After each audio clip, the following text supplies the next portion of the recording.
SEMSA, CTA, ACPA. Saya adalah dosen S1 Prodi Akuntansi Fakultas Ekonomi dan Bisnis Universitas Muhammadiyah Lamongan. Spesialisasi bidang keilmuan saya adalah mengajar pada mata kuliah Sistem Informasi Akuntansi dan Akuntansi Keuangan. Nah, pada kesempatan kali ini saya akan menjelaskan teknik pembelajaran yang saya pakai, yakni DIA atau Delivery Interaction and Assessment. Perkenalkan, saya menjelaskan salah satu mata kuliah yang saya ampu, yakni Sistem Informasi Akuntansi. Sistem Informasi Akuntansi merupakan mata kuliah wajib bagi prodi yang terdiri dari SKS teori selama 1 semester ke depan. Video ini dibuat dengan tujuan untuk memenuhi salah satu persyaratan sertifikasi dosen tahun 2024, yaitu pernyataan diri dosen dan unjuk kerja Tridharma Perguruan Tinggi atau PDD UKT-PT, khususnya dari aspek pengajaran. Saya akan mulai menjelaskan deskripsi dan informasi umum dari mata kuliah Sistem Informasi Akuntansi. Mata kuliah Sistem Informasi Akuntansi merupakan mata kuliah wajib bagi mahasiswa semester 5 Prodi S1 Akuntansi Fakultas Ekonomi dan Bisnis Universitas Muhammadiyah Lamongan. Mata kuliah ini dirancang untuk memberikan pemahaman pada peserta didik mengenai berbagai siklus yang terdapat di perusahaan. Teknik dokumentasi yang seperti apa yang dipakai untuk menggambarkan berbagai siklus usaha, dokumen seperti apa yang dipakai, kemudian sistem dan prosedur yang apa aja yang dipakai, kemudian pengendalian internal seperti apa yang dipakai, serta strategi pengembangan sistem informasi akuntansi.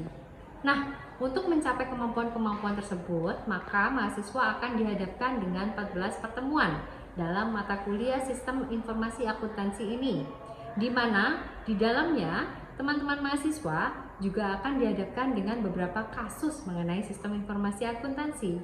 Berikut beberapa materi yang akan dibelajari teman-teman mahasiswa pada 14 pertemuan ke depan. Pertemuan pertama mengenai sistem akuntansi dan sistem informasi akuntansi. Kedua, membahas mengenai dampak teknologi informasi pada akuntansi. Pertemuan ketiga membahas mengenai penipuan komputer dan teknik atau penyalahgunaan komputer. Kemudian untuk pertemuan keempat membahas mengenai pengendalian sistem informasi akuntansi. Kemudian untuk pertemuan kelima dan keenam membahas mengenai pengauditan sistem informasi berbasis komputer. Kemudian untuk pertemuan ketujuh membahas mengenai konsep EDP dan tinjauan pemrosesan transaksi dan ERP. Kemudian selanjutnya biasanya dilakukan UTS. Setelah UTS lanjut lagi pada pertemuan ke-8, yakni mengenai teknik pendokumentasian, yaitu bagan alir dan diagram alir data. Kemudian selanjutnya yaitu pertemuan ke-9 mengenai siklus pendapatan, yakni mengenai penjualan dan penerimaan kas.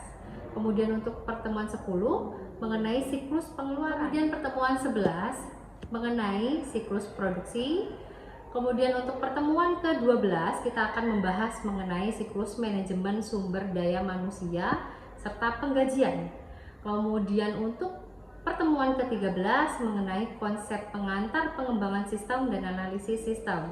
Kemudian untuk pertemuan yang terakhir yaitu pertemuan ke-14 yaitu mengenai strategi pengembangan sistem informasi akuntansi. Dan setelah pertemuan terakhir biasanya kita melakukan evaluasi pembelajaran, yakni kita mengadakan ujian akhir semester. Setelah kita mengetahui gambaran singkat dari mata kuliah Sistem Informasi Akuntansi, saya juga akan menjelaskan metode pembelajaran yang saya gunakan saat proses pembelajaran berlangsung. Teknik pertama adalah teknik delivery, yakni cara saya menyampaikan materi kepada teman-teman mahasiswa. Sistem pembelajaran mata kuliah Sistem Informasi Akuntansi dilakukan secara sinkronus dengan menggunakan metode pembelajaran aktif dengan mengkombinasikan beberapa metode pembelajaran dengan mengutamakan peran dan keaktifan mahasiswa dalam proses pembelajaran dengan menggunakan beberapa metode, yakni yang pertama metode diskusi, metode studi kasus, dan metode ceramah. Beberapa metode pembelajaran tersebut saya kombinasikan agar dapat membantu teman-teman mahasiswa dalam memahami secara detail mengenai mata kuliah Sistem Informasi Akuntansi. Berikut deskripsi secara ringkas mengenai metode yang saya gunakan, yakni teknik delivery. Oke, yang pertama adalah ceramah. Metode pembelajaran ceramah ini saya akan menyampaikan pembelajaran dengan cara menyampaikan materi berupa konsep dasar dan juga definisi dari masing-masing topik. Nah, di sini saya juga akan menyiapkan jurnal penelitian saya yang berhubungan dengan topik pembahasan yang telah saya lakukan sebelumnya. Kemudian metode yang kedua adalah studi kasus. Studi kasus ini saya akan menyiapkan beberapa kasus yang sekiranya relevan dengan topik pembahasan. Kemudian mahasiswa diwajibkan menyelesaikan kasus tersebut dengan memberikan kesimpulan terkait dengan solusi yang sudah ditawarkan oleh mahasiswa dalam pemecahan kasus. Kemudian yang ketiga adalah metode diskusi. Nah, pada metode pembelajaran diskusi ini bisa terjadi interaksi antara mahasiswa dengan dosen maupun mahasiswa dengan mahasiswa. Nah, diskusi antara mahasiswa dibentuk kelompok yang hasil akhirnya harus dipaparkan oleh kelompok diskusi. Nah, kenapa hal ini saya lakukan? Hal ini saya lakukan agar mahasiswa mampu memahami dan mampu menyelesaikan analisis terkait pemecahan masalah yang harus mereka hadapi. Nah, selain itu, metode diskusi ini juga dapat membantu mahasiswa dalam mengasah soft skill mereka. Dalam hal yang pertama adalah bekerja sama dalam kelompok, yang kedua adalah berpikir kritis, yang ketiga mengenai bernegosiasi, dan yang keempat adalah kemampuan individu berbicara di depan umum. Evaluasi pembelajaran mata kuliah Sistem Informasi Akuntansi didasarkan dari yang pertama adalah kuis interaktif, yang kedua adalah penugasan, kemudian ada keaktifan, diskusi kelompok, dan UTS dan UAS.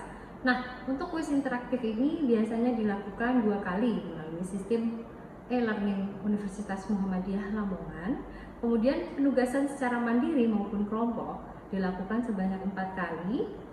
Sedangkan untuk diskusi kelompok, di mana penilaiannya berdasarkan rubrik diskusi yang di dalamnya memuat keaktifan setiap anggota kelompok. Kemudian untuk UTS maupun UAS dilakukan menggunakan rubrik MCQ atau Multiple Choice Question and Essay. Kemudian untuk pembobotan setiap hasil evaluasi pembelajaran adalah sebagai berikut. Yang pertama adalah kuis interaktif sebesar 10%, kemudian penugasan dan keaktifan sebesar 25%, kemudian untuk diskusi kelompok sebesar 15%, sedangkan untuk UTS maupun UAS sebesar 25%. Dengan total pembobotan hasil evaluasi pembelajaran adalah sebesar 100%. Proses pengajaran dengan mahasiswa yang saya lakukan menggunakan model Student Center Learning, di mana metode pembelajaran ini berfokus pada mahasiswa yang akan menghasilkan interaksi 2 arah, yakni baik antara dosen dengan mahasiswa maupun antara mahasiswa dengan mahasiswa, yang tujuannya yakni untuk membangun komunikasi yang lebih efektif dalam memahami topik pembelajaran. Demikian informasi yang dapat saya sampaikan mengenai mata kuliah Sistem Informasi Akuntansi untuk mahasiswa Prodi S1 Akuntansi Fakultas Ekonomi dan Bisnis Universitas Muhammadiyah Lamongan. Berikutnya merupakan cuplikan proses dari proses pembelajaran yang saya lakukan secara sinkronus tatap muka di ruang kelas. Selamat menyaksikan.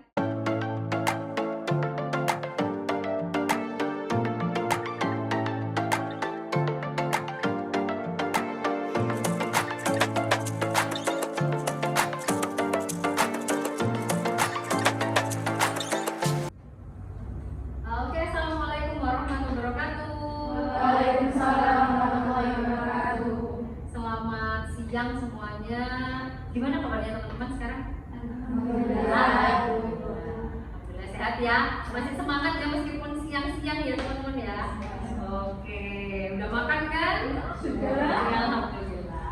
Oke, hari ini kita akan belajar mengenai mata kuliah Sistem Informasi Akuntansi. Nah, sebelum itu kira-kira apa sih, ada yang ingat nggak akuntansi itu apa sih? Jawab? Ya, oke. Seni pencatatan. Seni pencatatan. Terus ada yang jawab? Ya. Penggolongan transaksi untuk pencatatan laporan Penggolongan transaksi untuk pencatatan laporan keuangan. keuangan. Bagus. Nah, masih ingat ya berarti ya akuntansi itu apa? Siapa yang pengantar akuntansi 1 dan 2 kemarin? Jadi akuntansi adalah seperangkat pengetahuan yang mempelajari perekayasaan penyediaan jasa berupa informasi keuangan kepada pihak yang berkepentingan sebagai dasar pengambilan keputusan. Ini menurut Suwarjono. Kemudian menurut American Institute of Certified Public Accounting menyatakan kalau akuntansi adalah tadi seni pencatatan ya, pencatatan, penggolongan, pengikhtisaran dengan cara tertentu berdasarkan transaksi dan kejadian-kejadian yang umumnya bersifat keuangan yang kemudian ditafsirkan hasil-hasilnya. Jadi kan intinya akuntansi itu seni pencatatan untuk menggolongkan transaksi yang nantinya akan dibikin yang namanya laporan keuangan. Nah, kalau udah jadi laporan keuangan untuk apa? Pengambilan keputusan. Oke, bagus. Lanjut ya. Kita lanjut ke sistem akuntansi. Sistem akuntansi itu apa? Sistem akuntansi adalah sekumpulan metode dan prosedur untuk mengumpulkan, mengklarifikasikan, mengikhtisarkan dan melaporkan informasi operasi dan keuangan suatu perusahaan. Jadi kalau akuntansi kan tadi dari ini ya, mengumpulkan bukti-bukti terus bikin laporan harga. Tapi kalau sistem akuntansi dia itu metode yang dipakai untuk membuat laporan keuangan. Nah, seperti itu teman-teman intinya. Saya lanjut ya, masih ada pertanyaan? Belum? Oke, saya lanjut dulu. Kemudian, sistem akuntansi ini sudah ya. Kemudian sistem informasi akuntansi adalah suatu alat yang terintegrasi di lapangan dengan sistem informasi dan teknologi suatu perusahaan. Jadi kalau kita tadi kan ngomongin akuntansi, sistem akuntansi dan sistem informasi akuntansi. Nah, kalau akuntansi tadi dari bukti-bukti terus kita bikin laporan keuangan, kalau sistem akuntansi tadi metode yang dipakai ya. Kalau sistem informasi akuntansi itu dia adalah alat yang terintegrasi di lapangan. Jadi adanya sistem informasi akuntansi itu dapat memudahkan teman-teman yang ada di entah itu perusahaan dan yang lain-lain dalam pengambilan keputusan. Jadi kalau sistemnya terintegrasi, saling terintegrasi itu jadi enak. Misal nih, kalau kita ngomongin perusahaan, misal pelajaran di akuntansi biaya kemarin itu kan ada divisi tertentu ya, ada divisi misal divisi bahan baku, kemudian penjualan, administrasi gitu ya. Nah, kalau semua sistemnya terintegrasi, otomatis misal nih yang di divisi bahan baku jadi bisa tahu oh penjualannya sekian loh ternyata di divisi penjualan. Kemudian yang administrasi juga jadi tahu oh di bahan baku tinggal sekian loh bahan bakunya. Kemudian penjualan juga ternyata yang terjual sekian, kemudian ada barang yang catat sekian, seperti itu kan. Nah, itu enaknya kalau sistem informasi akuntansinya terintegrasi itu seperti itu. Jadi bisa saling melihat antar divisi seperti itu. Oke, kita lanjut ya. Hubungan akuntansi, sistem akuntansi dan sistem informasi akuntansi tadi seperti yang dijelaskan ya. Dari akuntansi dulu, kemudian ada metodenya, kemudian baru diintegrasikan. Nah, seperti itu. Kurang semangat nih, diapain? Diintegrasikan. Oke, good. Nah, ini model umum dari sistem informasi akuntansi. Nah, kalau kita ngomongin sistem informasi akuntansi, otomatis kita ambil datanya dari eksternal ya biasanya ya. Dari eksternal, kemudian dikumpulin datanya, eksternal dan internal, dikumpulin datanya, kemudian diproses ya. Diproses masuk ke manajemen database. Karena kita ngomongin sistem ya teman-teman ya, ada database. Kemudian baru setelah diproses dihasilkan yang namanya informasi akuntansi. Kemudian bisa dipakai oleh pihak internal dan juga pihak eksternal seperti itu. Kemudian ya, maaf ya. Untuk contoh dari sumber data eksternal dan internalnya itu gimana? Sumber data eksternal itu misal nih, kita kan pasti punya pesaing ya. Nah, itu kita misal punya pesaing, kita pengen tahu nih posisi penjualan kita itu semana. pasti biasanya kita itu punya data-data mengenai pesaing kita biar kita bisa bisa menciptakan produk yang sekiranya itu punya ciri khas tertentu agar penjualan kita semakin naik. Nah, ini contoh data eksternal. Kalau data internal itu apa? Data internal itu bisa jadi yang mengenai bahan baku seperti itu. Kemudian data tentang gaji karyawan dan lain-lain. Itu kalau data internal seperti itu. Nah, yang paling penting dari data eksternal itu tentang itu, tentang pesaing. Nah, kira-kira aku bisa unggul nggak dari pesaingnya? Aku harus cari nih apa nih penciri dari produk saya. Seperti itu. Oke? Ada pertanyaan lagi? Tidak? Oke. Lanjut ya. Tujuan penggunaan SIA yang pertama pasti untuk mendukung operasi sehari-hari. Nah, kalau terintegrasi semua kan enak ya tadi ya. Jadi bisa saling melihat nih. Oh, ini ternyata informasinya seperti ini, kurangnya di sini kan jadi seperti itu. Kemudian pastinya mendukung pengambilan keputusan manajemen. Kalau saling terintegrasi otomatis akan tahu kelemahan dan kekuatan dari masing-masing seperti itu kan. Nah, itu bisa membantu manajemen dalam merumuskan yang namanya suatu keputusan. Kemudian memenuhi kewajiban yang berhubungan dengan pertanggungjawaban. Nah, ini jadi lebih cepat ya kalau misal kita harus ada deadline tertentu, otomatis kan si penanggung jawab akan tahu, oh ini ternyata belum deadline nih, ini harus diingetin agar cepat sesuai dengan deadline pengerjaannya seperti itu. Kemudian mengurangi ketidakpastian, karena kan saling terintegrasi, sudah tahu nih kelemahan dan kelebihan masing-masing, maka pasti akan bisa mengurangi yang namanya ketidakpastian dari suatu sumber data seperti itu. Saya bilang aja teman-teman? Bisa. Oke. Ada yang nanya lagi? Oke. Subsistem SIA, sistem pemrosesan transaksi. Sistem ini mendukung operasi bisnis harian. Kemudian ada lagi yang namanya sistem buku besar atau pelaporan keuangan, menghasilkan laporan keuangan seperti laba rugi, neraca, arus kas, dan lain-lain. Kan pasti masih ingat kan laporan keuangan apa aja kan? Oke. Apa aja? Laba rugi, neraca, arus kas, ada apa lagi? CARK, catatan atas laporan keuangan. Sistem pelaporan manajemen menyediakan pihak manajemen internal berbagai laporan keuangan khusus untuk pengambilan keputusan seperti anggaran, laporan kinerja, pertanggungjawaban dan lain-lain. Ini untuk subsistem SIA. Nah, kemudian cara kerja SIA yang pertama adalah pengumpulan data. Tadi sudah ya, pemrosesan, kemudian masuk ke database, kemudian datanya itu dikendalikan ya, ada pengendalian internal dari data biar data itu nggak bocor ya. Kemudian dihasilkan yang namanya suatu informasi. Mungkin oke ya, Izin bertanya ya. ya. Kalau dalam suatu perusahaan itu adakah kendala yang dihadapi perusahaan pada saat melakukan pengembangan SIA? Dan kira-kira hal apa yang bisa dilakukan untuk menangani kendala tersebut? Oke. Terima kasih. Mbak siapa? Almas. Almas. Almas. Ada yang mau menanggapi pertanyaannya Mbak Almas? Oke.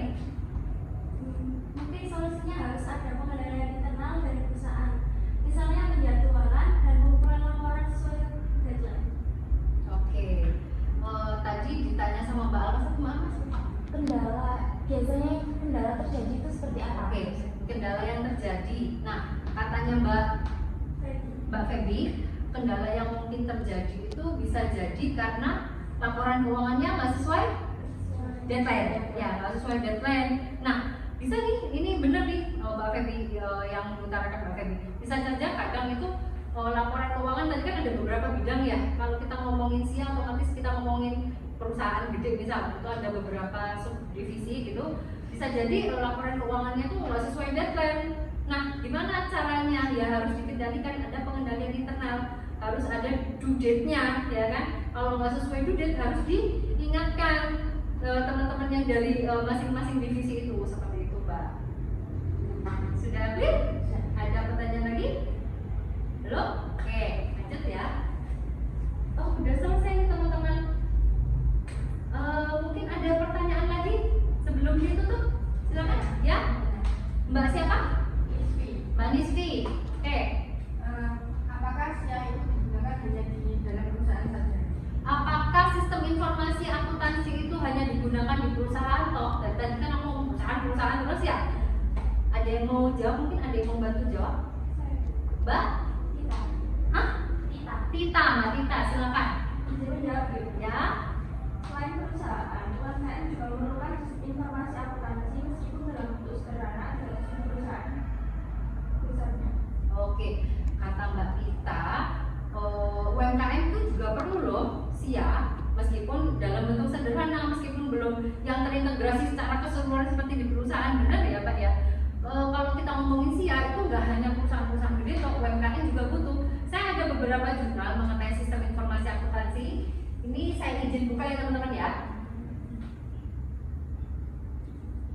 Nah ini jurnal saya mengenai saya kecilin dulu.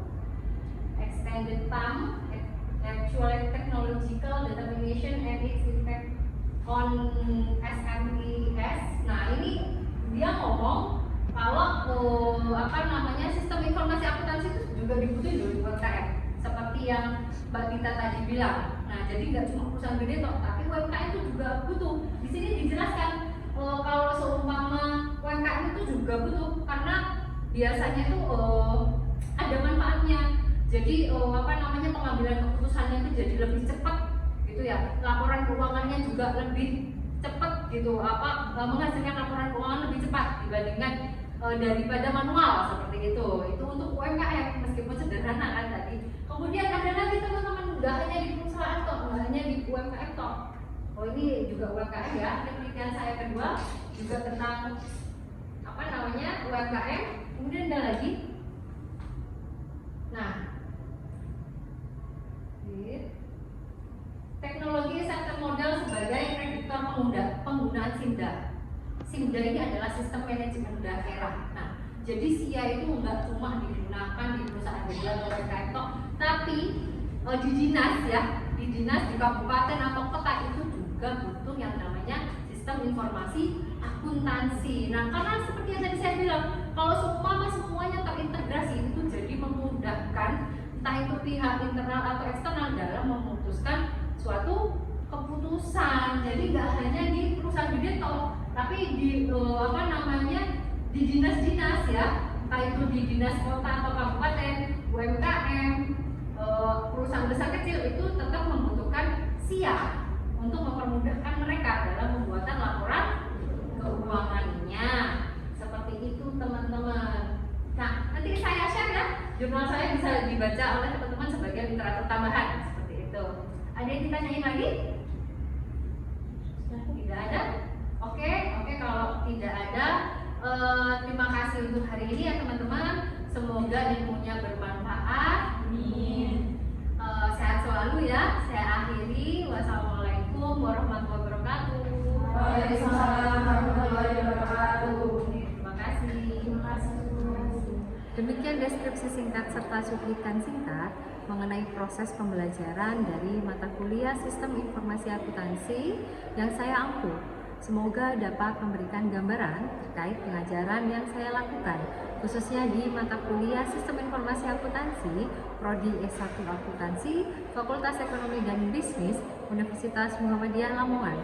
Saya aturkan terima kasih pada seluruh tim penilai dan tim panitia sertifikasi Smart Dosen tahun 2024, khususnya dari Direktorat Sumber Daya, Dirjen Dikti dan Ristek, Kemendikbudristek Indonesia.